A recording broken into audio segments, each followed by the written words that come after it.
Welcome to this very special edition of The Beat, and let me start like this. The State of our Union is delayed. I think we all know that. We are 3 hours out from Donald Trump's rescheduled State of the Union. The later date came after Speaker Pelosi famously took away Trump's primetime address. She will be standing behind him and visible to the nation throughout tonight's speech, a reminder of divided government and a Democratic resurgence from these midterms. Now, Dems say they're riding high after forcing Trump to reopen the government without wall funding, and they are touting the other big speech tonight. Democrats tapping Stacey Abrams for this high-profile job of rebutting President Trump. She'll balance the goals of countering a president who we know lies more than any in history, and also providing an affirmative vision for her party. Now, early clues are tonight that Trump may dig in on the border wall, as I was just discussing with Chuck, and that's already drawing pushback from some top Republicans. Loyal Trump ally Lindsey Graham worrying there could be a war within the party over any Trump attempt to build the wall through emergency powers, and some in the GOP are saying just don't do it. This would just be another erosion of congressional authority in this particular area. I think it would be a mistake for the president to invoke his national emergency powers for this purpose, and that it would be of dubious constitutionality.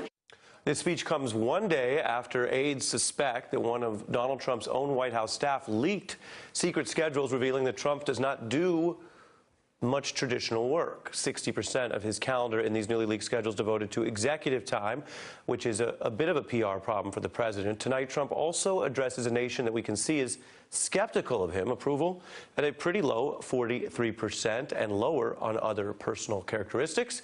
This is also his first State of the Union before a Democratic House. There are 40 more Democrats in the House since his last such address. Also, we should note tonight new legal heat on Trump, and it's not from Bob Mueller. News breaking in the last day of federal prosecutors in New York issuing a subpoena to probe potential misconduct at Trump's 2017 inaugural. I'm going to kick off our special coverage right now with retired four-star General Wesley Clark, former NATO Supreme Allied Commander, Katrina, Vanden, editor and publisher of The Nation magazine, TheRoot.com's Jason Johnson, political science professor, and former Georgia Congressman, Republican Trump surrogate, Jack Kingston. Thanks to all of you. There's no way to pick, according to rankings. We've got a lot of different titles here as I list. I'll start with the general, though. These nights are big. They're pageantry. Presidents that you've served have stepped up to them in different ways. Donald Trump is not a traditional president. What are you looking for him to do tonight? Well, what I expect him to do is take credit for what he's tried to get done and try to be cooperative and say that he's trying to lead the whole country. But he's going to have to do that while protecting his base. And he's going to do it in the face of a pretty hostile congressional majority by the Democrats. So he's not going to get a lot of stand-up applause lines. And when you look at the accomplishments, they're pretty thin, actually. Pretty thin, meaning pretty you don't think he has much to sell?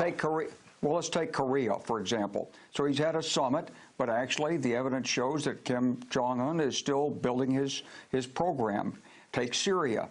He said we were going to pull out. A lot of people are ready to get out of the Middle East and Afghanistan. But the point is there wasn't any strategic rationale, and the people who work for him say this is a really bad idea, and there's a congressional resolution against it. Take Afghanistan. Essentially, that's going to be, yes, we may get a peace agreement, but it'll be a fig leaf because it looks like this is a way of sort of blessing the Taliban taking over if they promise ISIS won't be there. And if you look at NATO, yes, there have been some promises to spend more money, but the alliance is suffering from a lack of presidential leadership. So there's a lot, it's not much there, actually. Jason, on that point and thinking about the way that Donald Trump prepares for this, I can read that he spent 2 hours going over it with Stephen Miller, who's one of his right-wing narrators, practicing in the map room of the White House, we're told. He'll do another teleprompter and lectern practice today. And all of this comes amidst the Republic reporting that the government reopened partly from the bad news, partly to distract from the Roger Stone indictment, And partly because Donald Trump wanted this TV address back. Yeah, Ari, I'm not expecting that much tonight. And as much as I'd like to envision this sort of musical montage of Trump working out and scratching and rewriting paper and going back and forth to Stephen Miller, I don't think that's going to happen. It's going to be what big speeches tend to be from this president. He's going to start off by reading exactly what he's supposed to say, and there will come a point where he begins to freestyle. And that's where we find out where Donald Trump really is. The interesting thing is going to be the first time the Democrats laugh at him, the first time they don't clap at a moment that he thinks they're supposed to be clapping, the moment that Nancy Pelosi says something or motions in some way that he notices how the people aren't responding to him, that's where we're going to see the real Donald Trump. Is he humbled by having this delayed by a week and having the government shut down, blow up in his face, or is he just going to bring the wrath? And that's what I'm going to be seeing tonight. You know, I think what we're going to see in this chamber, which is interesting, is a display of the new checks and balances. There is a new House, and that has constrained Trump, though I do think he's likely to double down tonight and try to lay the groundwork for a national emergency around the immigration issue.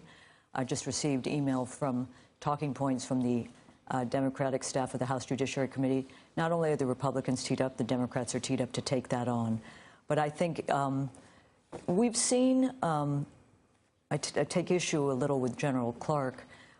This is a president who just the other day reignited a nuclear arms race by withdrawing from the INF.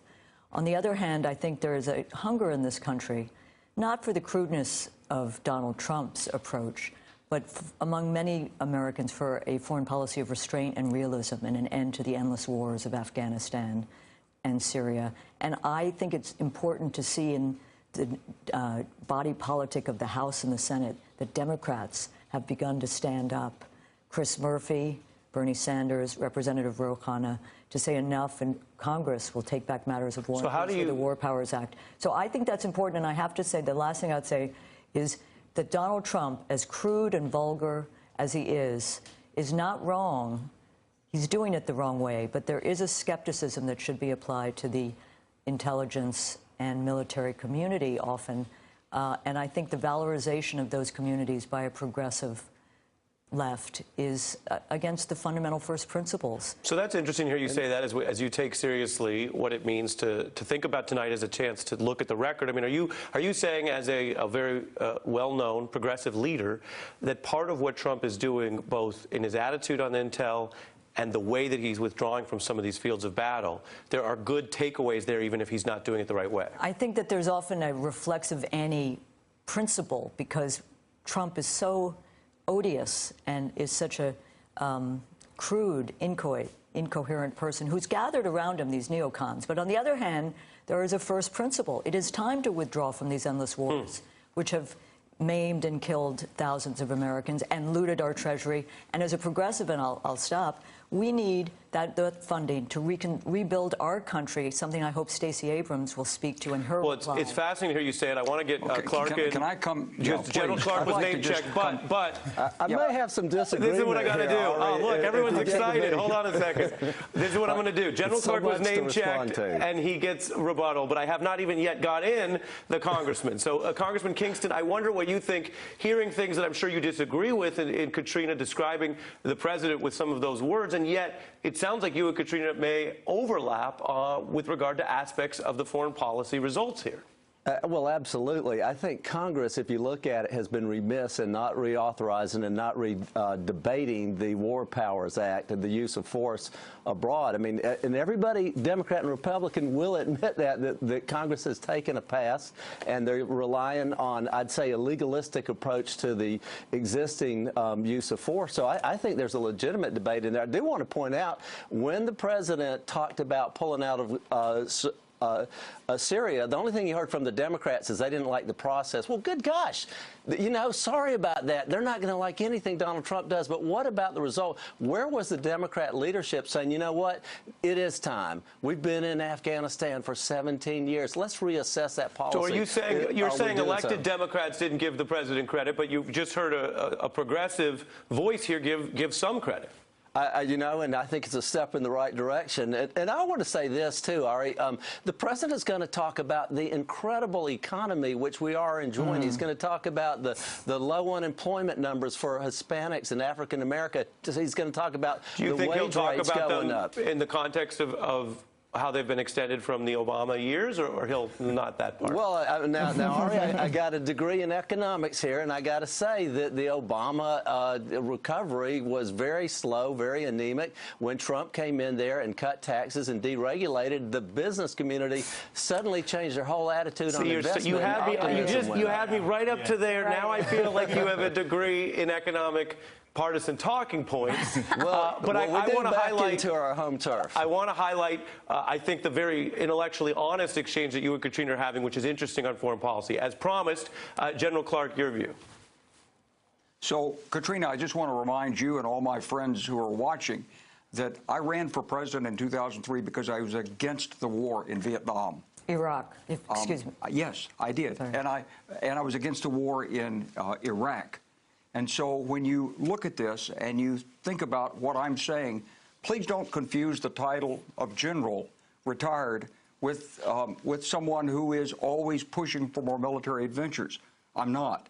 I do think, however, that when you make the decisions to pull out, you do need consultations, you need a plan, and you need to figure out what happens next. So I would have wanted us to be out of Afghanistan long ago because we haven't had a success strategy in there for years and years and years. As far as ISIS is concerned, it's fine if we're going to pull back from Syria, but we have to understand that ISIS actually hasn't been broken.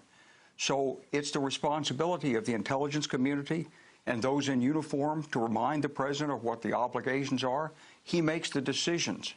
So, but not all of us who have worn the uniform are simply pushing for more and more and more and more. Let me go to Katrina.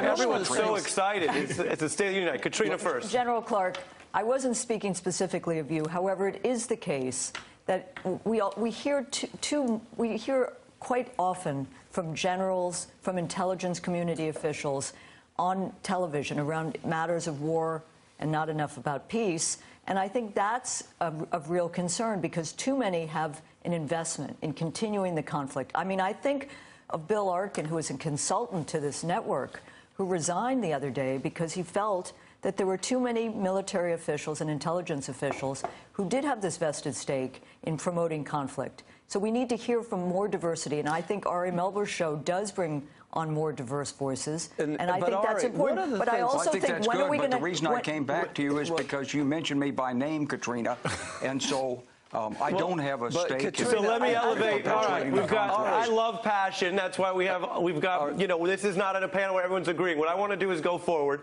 I think that point has been made, and I also think Katrina's highlighting the fact that we always have to balance how we rely on the expertise of people who've served and honor and respected and know they know more about certain things, but then not automatic deference. I actually don't think you guys were disagreeing quite as much as it may appear, but I will rebook both of you to continue the debate.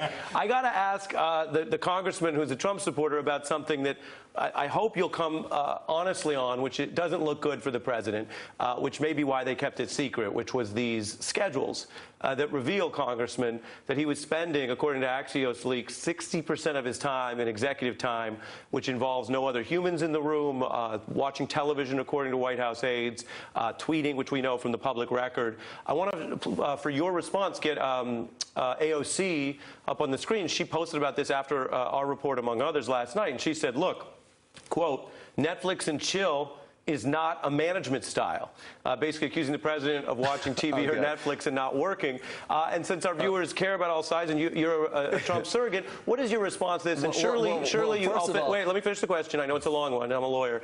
Surely you can't say that this is normal presidential scheduling. Your response. All right, let me say, number one, here we have a 29-year-old coffee barrister telling a man who's made billions of dollars running management in enterprises, investments in real estate all over the globe, but she's going to tell him how to manage the world. Well, sir, she's not. No, I'll go back to you, but she's not being quoted today based on the fact that she worked in retail or in service. She's being quoted as a member of Congress, the same title of yours. Do you not give her the same respect of the title you held? I'd say when it comes to managing and running affairs and running big corporations, I'm going to go with Donald Trump over somebody who doesn't have a track record of anything outside of Congress. But let me say this. We don't know. I think some of this is just this picky stuff that, one more reason to get mad at Donald Trump. Jimmy Carter, as we all know, was a workaholic. Look at that economy. Ronald Reagan was accused of napping, yet look at the peace and the prosperity that we enjoyed under him. Barack Obama, we as Republicans criticized for playing too much golf, but you know, I think he was an effective president. Well, the records show that, for example, Trump plays more golf than Obama did. So does that concern you? Listen, I'm just saying that we criticize Obama for playing golf, but I think for those people who, why don't they just really talk about real issues like Medicare for all at a $7 trillion price tag? How are they going to pay for it? Or if they're worried about the president having too much downtime, why don't they get an appointment with him and go over there and talk to him about how to reduce the carbon footprint? I'm going to fit in a break. I could tell you're a good debater because you avoided talking at all about Donald Trump's schedules. But I got to fit in a break. Jason stays. You didn't speak as much this block, but you'll speak more later. My special thanks to General Wesley Clark, Katrina, Vanden, and former Congressman Jack Kingston. Thanks to each of you. We have a